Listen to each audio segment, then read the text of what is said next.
د پیښور پولیس سربراہ په خوشا علاقو کې په پرایویټ جرګو باندې پابندي لګولې ده. د حواله سره د سی سی پی او دفتر نه چې کوم اعلامیه جاری شوې ده د هغه مطابق سی سی پی او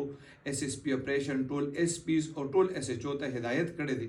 چې د هغه په علاقو کې داسې جرګې کیږي پرایویټ جرګې چې هغه پولیس ته سبب معلومات نه وي نو په داسې جرګو باندې غي فوري پابندي لګولې ده. هغه ته پریس ریلیز کم کړی دی یا دا کم حکمنامه چې جاری کړی ده پاغي کې ویل دي چې هغه مشران چې کم جرګې کوي نو هغه ته دا هدایت شوی دی چې هغه به د پولیس د تعاون نه بغیر جرګې نه کوي. مطلب داسې جرګې باندې کوي چې پولیس پکې یا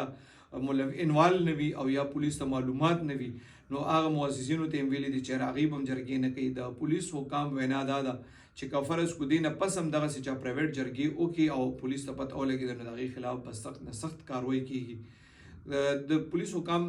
نور زیات چې کله موږ ته تاسو کو نو هغه وی چې د پیښور کې خوش علاقو کې دا ډیر زیات داسې واقعیات شو چې په جرګو کې ډزیو شي هغه کې خلک ولګي څوک مړ شي څوک زخمیان شي نو د پولیس افسرانو وینا دا چې دغه واقعیات چې کم شوی د دې د روکتام د پاره دی په داسې پرایویټ جرګو باندې سختۍ سره پابندي لګولې.